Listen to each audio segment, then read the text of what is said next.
Love. Some would say it took a backseat when the pandemic forced us apart. As a family-run and proudly Canadian-owned company, Charm Diamond Centers saw the need to bring us together with tales of love and created the Canadian Love Map podcast. Since then, we've shared hundreds of real, uplifting stories that prove love conquers all. So thank you for listening. We couldn't do it without you. And remember, love starts here. What the world needs now is love. More love. Stars literally aligned. He's always been the one. There's someone out there for everyone. I'm Nancy Regan, your host on the Canadian Love Map. We are on a journey to uncover and share love stories of all kinds. He's never forgotten to bring me flowers. We're hoping we're going to give a little good news to this world. Even in these dark times, the life continues to go on. It's all about compassion, devotion, adventure, and of course, love. Everybody needs somebody. Everybody needs love. This is the Canadian Love Map. Well, love is the most important thing. I had found a blue binder just choking with her poetry and other works. And I remember having this profound moment when I was able to read through her work and thinking, wow, this is my mom from a different light. Past that title of mom or mother, there's a person there. I could not have asked for a better daughter, and then seeing her grow up to be so successful in her life and I feel that I may have a little part in that. Makes me feel good. It makes me feel good. Like I said, she's exceptional. She's outstanding. She's my daughter. Today's love story belongs to Pierina and Amanda. This mother-daughter duo from Montreal share a passion for writing as artistic expression. They also shared the experience of writing their books simultaneously, during the pandemic no less, and published within months of each other. They have a unique bond and a way with words. This is the Canadian Love Map. Amanda and Pierina, welcome to the Canadian Love Map podcast. Thank you. It's a pleasure. It's such a treat to be focusing on mothers and daughters this month on the podcast, and I just love your story. I can't wait to get into it. First, if you could both describe the other. Let's start that way. I'll go first. Oh. Great. Okay. Not that she's my daughter, but she's really quite truly amazing. She's unique. She's intelligent. She's fun. She's an inspiration. Also to myself, I think that we have a beautiful chemistry between each other, and we've had a beautiful bond since she was this high. She was about 2 feet off the ground, and it was wonderful. I just fell in love with her the moment I set my eyes on her when she was born, and I knew this was going to be something special between us. And I've had a wonderful relationship, a loving and respectful relationship between each other, very close. We share a close bond, a strong one. Wow, I'm glad I followed my instinct. What a way to start the conversation. Amanda, it's a tough act to follow. Oh. It is a very tough act to follow, but I think the best way that I can describe my mother, and this is, a reference to something that we both enjoy so much, the Golden Girls. My mom is like each one of the Golden Girls rolled up into one woman. I mean, she's classy, she's intelligent, she's sassy, she's kind and comforting. She really is, for me, the closest you can get to the perfect woman. She has so much to offer. And you know what? I read somewhere that elegance is when you're beautiful on the inside and on the outside as well. And my mom really, really, really is an elegant woman. So I think that's the best way I could describe her. Oh my goodness. I am absolutely loving this. Well, let's go back and go tell me about the beginning of your relationship. Pierina, you made reference to meeting Amanda when she was a baby and immediately falling in love with her. Tell me what was going on in your life, or a little of your background.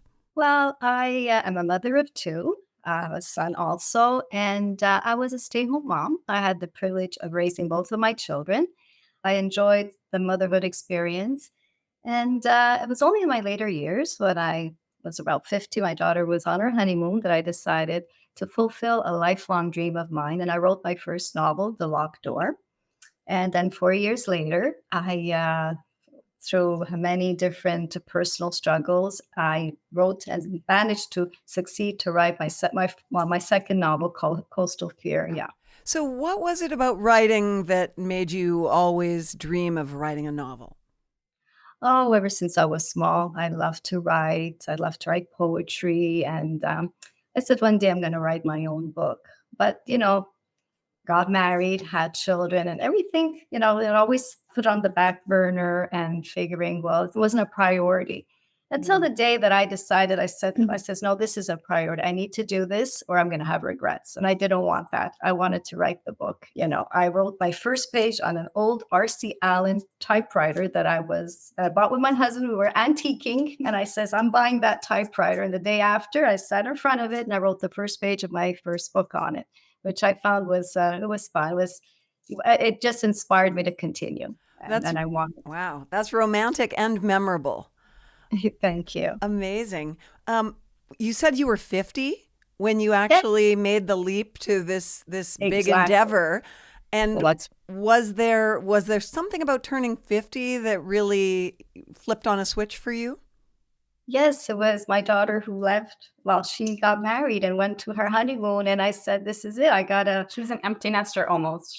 She lost Yeah, me. because we had such a bond. We spent so much time together. Although she was going through college and university, we would still manage to find those 10, 15 minutes during the day to sit down and have a cup of tea and just talk with each other. And all of a sudden, I find myself without her.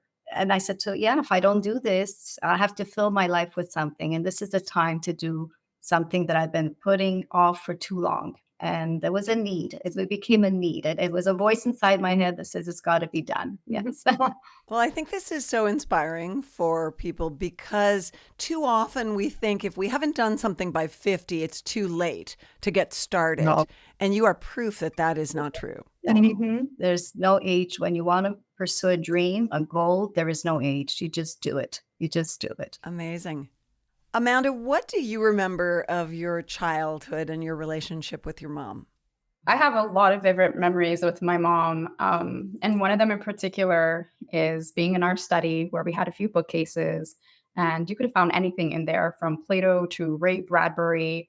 And my mother would indulge me, have me finger, through the pages for Agatha Christie novels and all of that. And I was just in love with this idea of books from a young age. And my mother really encouraged reading and writing, and predominantly by giving me access to this. There's some parents that are like, oh, these are closed off rooms. You can't go here. You can't go there. Whereas my mother encouraged me to be curious. And so amongst all these different works that we would find in our personal library, I had found a blue binder just choking with her poetry and other works. And I was a quick learner. So when I had learned to read and I started reading my mother's poems and other works, it was just extraordinary to me because it was like a portal to her mind, her heart, her soul. It transcended just the writing. I got to know my mother from a completely different perspective. And I remember having this profound moment when I was able to read through her work and thinking, wow, this is my mom from a different light. And as a mother myself, I know what that is that, we're so focused on taking care of our kids and giving them the essentials and entertaining them. But past that title of mom or mother, there's a person there. So she allowed me to discover her in this different light. So that was a memory that I had when I was younger that really, it stays with me for today. You're pulling an echo out of the back of my head because I have said to each of my 3 children at some point, I'm not just your mother, I'm a human being as well. That's right. And it's an interesting time in a child's life when they make that distinction. How old were you when you found that blue binder and were poring through it? Oh my goodness. I think by the time I was really able to understand it, I must have been around 9 or 10. I had seen it before, but it had taken on a whole new significance when I was able to understand what it was I was reading. And so when did your writing really blossom, do you think? I would have to say it's when I had written my very first draft of Flashes. I was 12 years old, and I had taken that summer to write this novella. And at the time, I had 3 loves. It was reading, writing, and marine biology. So So I was just, I mean, my idols were like David Attenborough and Jacques Cousteau, and I was just completely intrigued by this world, which was completely inaccessible to me. So I felt that one of the best ways to be walking the beach every day is to immerse myself in writing. So it was a form of escape, and it was really interesting. And and I wrote by hand at the time because when I was 12, we were still in the era of floppy disks and the dial-up internet. so so I would say that my twelfth summer was the year where I really blossomed in my writing. Pierina, what do you remember about watching that blossoming happen? Oh, I remember she would be in her room. She was All my dolphin figurines. yeah, all the dolphin that served as figurines. inspiration. Yeah, and my daughter was very mature at a very young age. So nothing that she did surprised me. Like she was very focused. Whatever she put her mind to, she set her mind to, she was going to do. And she was very social, but she enjoyed her alone time. And I gave her space. And in her room, she would be discovering things on her own, and she'd be expressing it on paper. And I would give her space. I knew that when she was ready to come back and out of her room to see me, I would let her be. I would let her be, and I was very proud of her, because it's not every 12-year-old will take the time during her summer vacation to write a book. To write a no, novella. Exactly. It's everything but, and yet she was, like I said, she was very focused in what everything she set her mind to do. So I'd like to sort of hear the mirror image of her going through your writing and discovering more about who you were. What do you remember about reading her writing once she would let you do so? Okay. Well, let me say she hasn't mentioned something that she wrote way before Flashes, and it was a little romance novel with pictures in it. And the title was Amor, Amore, Amour. and The three three languages languages that I knew at the time. And I didn't realize she was such a romantic, because at the time she must have written that little booklet at the age of 7. And I'm looking at these cute images and like all this love. And it says, oh my, she's like I said, she was much older at a young age. She really thought like a much older person. So when I did get to read snippets of her book, when she was working on it, I was, like I said, I was so surprised that she was so good, and she was so interesting, and so her vocabulary was so developed at such a young age that when reading what she wrote, it didn't surprise me that she had these humongous words in there, and that she had. So it was interesting. I was very, very, very happy to see that she was actually happy in doing something she enjoyed. You could have told she was really enjoying herself besides being creative. So I'm curious, did Amanda's passion for writing actually fuel or refuel yours? Absolutely. And Really? I said yes. It was, like I said, seeing her being so interested in writing brought my writing back to life in a sense, because I had put it on the back burner on the, and I said, it's time. It really is time to do what it is that I set my mind to do, which was decades earlier. Refueling old passions. Exactly. Yeah. Exactly. Visiting something that I had put away for too long. Now, the lockdown in 2020 meant a lot of different things to a lot of different people. I'm curious to know what it meant for the two of you. Well, my circumstances are a little bit particular because my second was born the day that the World Health Organization had declared the pandemic. Oh my gosh. So I was stepping into very new territory with my newborn. I had 2 under 2.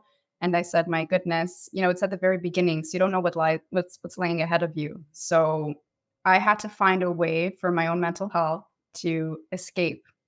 And very similarly to how I discovered my mother's written works, in that blue binder, I had rediscovered my manuscript in my own bookcases from when I was 12 years old. And I thought to myself, I have 2 boys now. How interesting would it be for me to rework this and provide them a look into what mommy was like when she was younger, And so this tradition of encouraging curiosity and promoting creativity is something I really wanted to pass down to them. So that was, I think, my motivation during the pandemic and during the time I was in my mat leave to say, I'm going to rewrite this novel. oftentimes it was not in the best of circumstances. I'd be nursing my son with one arm, and then I try to be editing with the other hand, and so on and so forth. It wasn't, the easiest circumstances, and plus the pandemic that we were confined in any case to our homes. I thought, this would be a way for me to recenter myself and to focus on something positive in a world that was constantly spewing out, news about this pandemic. It was, it was a difficult time for everyone, but that was my way of finding a bit of solace. Well, I'm utterly in awe because I wrote a book during the pandemic, my first, and my youngest was 17, so very independent. I can't imagine managing to do that locked down with 2 under 2. So I am truly not worthy. Okay, thank you so much for that. That's very We couldn't share the great stories that we do here on the Canadian Love Map podcast without the amazing support of Charm Diamond Centers. They are Canada's largest family-owned jeweler, and they're proud to be putting love on the map. The folks at Charm Diamond Centers are thrilled to be a part of your love story. So visit charmdiamondcenters.com or one of your local stores. Love starts here. But isn't it the case that both of you basically dove into writing your books at that time? Pierina? Yes. I had started mine a few months, earlier than that, but unfortunately, during just before the pandemic, I lost both of my parents within 3 months of each other. Oh my. So I kind of put my book on hold, and I just didn't have the right mindset to go back on it. But then afterwards, when my daughter picked up hers, I said, okay, it was a distraction for me too. Mm-hmm. It was almost a therapy. And although we were on lockdown, we did communicate often. Mm-hmm. And I hate to say this, but I did sneak over to my daughter. We weren't supposed to, but we created our own little nucleus. Okay, this is our own little bubble that we created. She obviously sometimes needed some help. But meanwhile, I'd bring my book, and we would actually, when the children were sleeping, we would actually be working on our books. I'd have her read one of my chapters, I'd read hers, and we would help each other that way and bounce ideas off of each other. Inspire each and just other. have a discussion about something other than the pandemic. Exactly. Which was really refreshing. It was a nice relief. It was nice to get away from all of that. The news was constantly being drilled into our minds, into our pandemic, and it was a good escape. It was something we all needed personally and also globally because of what was going on. But our own personal struggles, like I said, having lost both my parents, it was not an easy time. Pierina, you admit that with some level of guilt, but I don't think any jury in the world would convict you for that. No. I think that having had that deep loss and also knowing that your beautiful grandchildren were close by would have been torturous. Yes, it was. No, I think under the circumstances, it was so justifiable. And again, I think we needed it. And one thing that obviously there was other priorities at the time, but mental health was also important. I think that having lost people that were very close to us in our lives and being a mom to two babies, there's a toll, the postpartum and all of that. You definitely need So I feel like part of these novels that we decided to write, or in my case rewrite, it was a lot about overcoming overcoming all these challenges and saying, there's so many excuses not to go forward with something you want to do, but there's so many more reasons to just do it. Like my mom had mentioned before, just go ahead and just do it. Yeah. Even when it's hard and inconvenient, you just have to do it. Yeah. Mm-hmm. I wonder if you could give us the gift of just describing each of your books. I'd love to know a little bit about the plot of each. Flatches is a coming of age story about a girl named Chelsea who trades saddles for sandals and embarks on a new adventure in Pearl Key. So it's a fictional key somewhere south of Florida. And there she discovers not just herself, because she's at that age. She's a teenager discovering herself and learning self-acceptance and self-love, but also the mysteries that the island presents to her. And she forms an unlikely friendship with a pod of dolphins.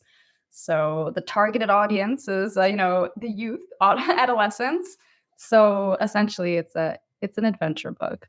Oh, that's In a wonderful. nutshell, that's what it is. All right, now take us into yours, if you would, Oh, Pierina. well, the Locked Door and Coastal Fear are the same characters. I have Amanda and Pierina, who are sisters. Locked Door takes place in a bed and breakfast in Gaspé. In Percy, it's a little city in Gaspé. And they were invited for a weekend getaway. And of course, there's a murder and there's a mystery. And so it's a winter read because it's having to do with the winter time here in Quebec. And it's really about two sisters involved in a murder, and Kiera is the main character, of course, and she looks to solve it. yes, looks to So solve it's a cozy it. mystery. It's a cozy mystery, and the sisters are very much unalike in characters. They're opposites. They're opposites. So it's interesting to see their chemistry in the book and the way they play out, these scenes where they're, almost, contradicting each other and they're kind of like poking each other. So it's very relatable. And Coastal Fear, they're going to a wedding in Narragansett. And again, they're in the middle of one of these misadventures. And it's just, like I said, it's a cozy mystery read. Well, you've pulled me into it already. I'm actually picturing the town of Matane on the Gaspé Peninsula, where I lived for 3 months with a lovely family learning French and way back in the day in maybe 1985. And so I know I'm going to read your book and I'll be picturing that town. Thank you so much. Thank you. What is in the future for both of you? What are your plans? As far as writing goes, I would have really loved to have done an anthology of my poetry. I'm being realistic with my circumstances. My children are still quite young, so to throw myself into another novel, I'm not quite certain about that yet. And if I do, it would really be for more of an adult audience. I've always dreamt of writing a more serious book, But I think more realistically, I think I will want to do an anthology of my short stories, my poems, which I already share on social media. And I get a lot of lovely feedback. So I think that's a more realistic approach to writing that I have for the time being. So you might as well tell us your handle right now because people are going to want to know. Oh my goodness. It's just simply my name, Amanda _ Zazzo. So that's basically how they can find me, and that's where they can find my poetry. Oh, we'll put it in the notes for sure. And I'm curious, Pierina, what do you see on the horizon? What are you aiming for?